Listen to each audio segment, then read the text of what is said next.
नमस्कार, स्वागत है आपका द न्यूज पर। मैं हूं आपके साथ शिप्रा सैनी।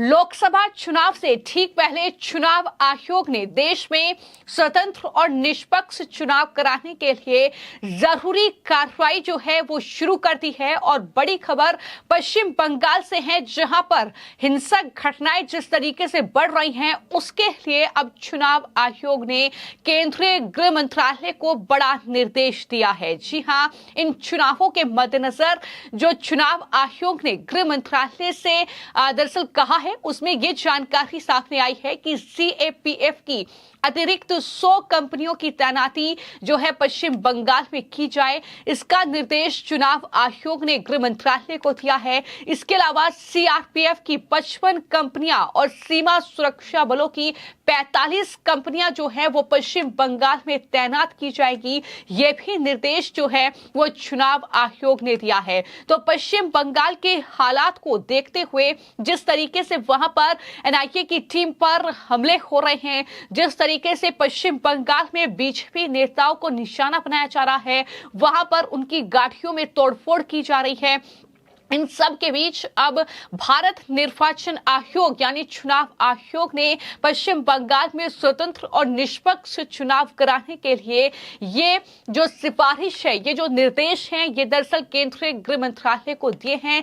जाहिर तौर पर पश्चिम बंगाल में केंद्रीय सशस्त्र सैनिक बलों यानी सीएपीएफ की 100 कंपनियां और साथ ही इसके अलावा सीआरपीएफ और साथ ही बॉर्डर सिक्योरिटी फोर्सेस की 45 कंपनियां जो हैं पश्चिम बंगाल में तैनात की जा रही हैं। चुनाव आयोग के इस निर्देश के बाद और अधिकारियों को 15 अप्रैल या उससे पहले पश्चिम बंगाल में सीएपीएफ की अतिरिक्त 100 कंपनियों की तैनाती पूरी करने का निर्देश भी दिया गया है। तो कुल मिलाकर पश्चिम बंगाल पर चुनाव आयोग का फोकस है, क्योंकि पश्चिम बंगाल में लगातार हमने देखा है कि ममता बनर्जी की सरकार में किस तरीके से कानून व्यवस्था चरमराई हुई है।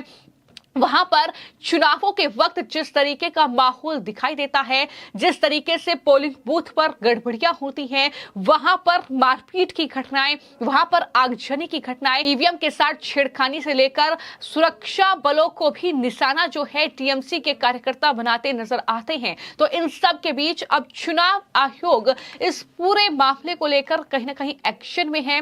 चुनाव आयोग ने आज ही गृह मंत्रालय को पश्चिम बंगाल में केंद्रीय सशस्त्र अर्धसैनिक जो बल है सीएपीएफ, उसकी 100 कंपनियां तैनात करने का निर्देश दे दिया है। ये बड़ी खबर है और चुनाव आयोग के निर्देश पर गृह मंत्रालय के जरिए सीआरपीएफ की 55 कंपनियां और बॉर्डर सिक्योरिटी फोर्स की 45 कंपनियां तैनात की जा रही हैं। ये भी जानकारी सामने आ चुकी है। हालांकि इन चुनावों के बीच लगातार पश्चिम बंगाल से एक के बाद एक खबरें सामने आ रही हैं और मैं आपको जानकारी दे दूं कि इससे पहले टीएमसी के नेताओं ने एक बार फिर से बंगाल में केंद्रीय एजेंसियों के दुरुपयोग का मुद्दा उठाया है और इस मामले में ड्रेक ओब्रायन, डोला सेन, साकेत गोखले और सागरिका घोष के साथ टीएमसी के नेताओं के एक प्रतिनिधि मंडल ने अपनी मांगों को लेकर चुनाव आयोग से मुलाकात की है। टीएमसी प्रतिनिधि मंडल ने इस दौरान मांग की है कि सीबीआई, एनआईए, ईडी और आयकर विभाग के प्रमुखों को बदला जाए।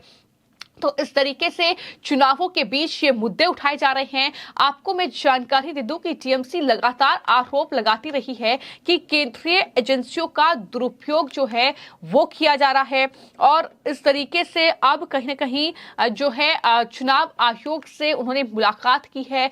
और इसके अलावा ये भी आरोप लगाए जा रहे हैं कि बीजेपी के नेतृत्व वाले केंद्र के इशारे पर विपक्षी दलों को निशाना जो है इन एजेंसियों के जरिए बनाया जा रहा है।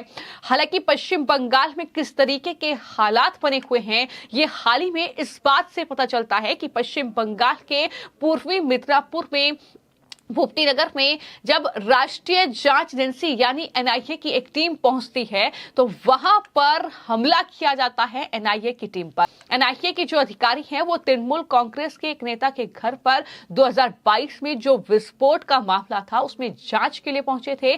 तभी इस भीड़ ने पत्थरबाजी की, गाड़ी में तोड़फोड़ की गई, अधिकारी घायल हुए। तो इस तरीके के हालात पश्चिम बंगाल में बने हुए हैं। बावजूद इसके जो टीएमसी है वो दरअसल केवल चुनाव आयोग पहुंचती है, ये कहते हुए कि एनआईए, सीबीआई, ईडी, आयकर विभाग जैसी एजेंसियों का दुरुपयोग केंद्र सरकार कर रही है। लेकिन पश्चिम बंगाल के हालात क्या हैं? पश्चिम बंगाल में हालात ये हैं कि ममता बनर्जी के शासन में एक के बाद एक घोटाले उजागर हो रहे हैं। उनके अपने करीबी नेता जेल में बंद हैं या फिर गिरफ्तारियों का दौर चल रहा है अलग अलग घोटालों में। सच्चाई ये है कि पश्चिम बंगाल के जो अलग अलग इलाके हैं वहां पर महिलाओं के साथ दुष्कर्म की घटनाएं सामने आ रही है और इन घटनाओं को अंजाम दे रहे हैं टीएमसी के नेता शाहजहां शेख समेत कई अन्य नेताओं का नाम जो है इस तरीके से संदेश खाली की घटना किसी से छिपी नहीं है। इससे पहले पश्चिम बंगाल विधानसभा चुनावों के दौरान जिस तरीके का एक हिंसक तांडव पश्चिम बंगाल में हुआ वो तस्वीरें किसी से छिपी नहीं है। वहां पर बीजेपी के कार्यकर्ताओं से लेकर बीजेपी के नेताओं को निशाना बनाया गया।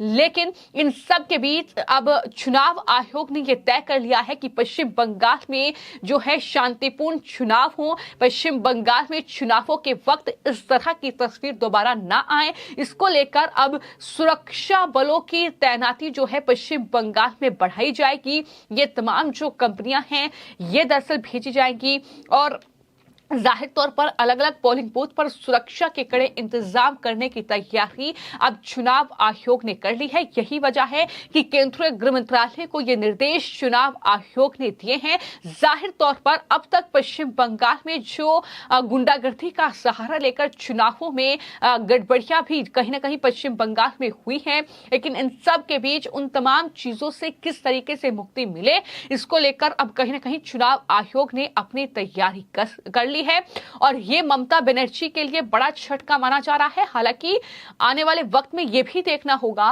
कि किस तरीके से वहां पर चुनाव जो है वो संपन्न होते हैं, क्योंकि इससे पहले जो तस्वीरें विधानसभा चुनावों के वक्त सामने आई हैं वो अपने आप में हैरान कर देने वाली तस्वीरें थी।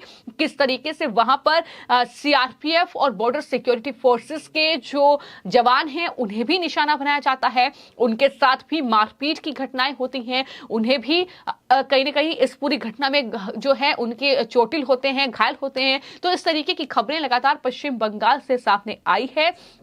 लेकिन ये चुनाव अपने आप में महत्वपूर्ण है। जिस तरीके से पश्चिम बंगाल में फिलहाल जो हिंसक चीजें हैं वो देखने को मिल रही हैं, लगातार वहां पर एनआईए से लेकर जो आम जन है उन्हें निशाना बनाया जा रहा है। तो इन सब के बीच अब ये बड़ा फैसला जो है वो भारत निर्वाचन आयोग यानी चुनाव आयोग ने किया है कि पश्चिम बंगाल में जो सुरक्षा बलों की तैनाती है वो बढ़ाई जाएगी और ये कहीं ना कहीं केंद्रीय गृह मंत्रालय ने भी अब तैनाती बढ़ाने का फैसला कर लिया है जवानों की, जिसके बाद अब जाहिर तौर पर पश्चिम बंगाल में ममता बनर्जी कम से कम चुनावों में गड़बड़ी तो नहीं कर पाएंगी, क्योंकि वो तस्वीरें भी हमने देखी हैं कि किस तरीके से ईवीएम को उठाकर पोलिंग बूथ से वहां पर जो टीएमसी के कार्यकर्ता हैं वो भाग जाते हैं। तो इस तरीके की तस्वीरें पश्चिम बंगाल से सामने आई है और यही वजह है कि इस तरीके से चुनाव आयोग ने वहां पर जवानों की तैनाती बढ़ाने का फैसला लिया है। फिलहाल आपकी इस पूरी खबर को लेकर क्या राय है हमें कमेंट बॉक्स में जरूर लिखें। धन्यवाद।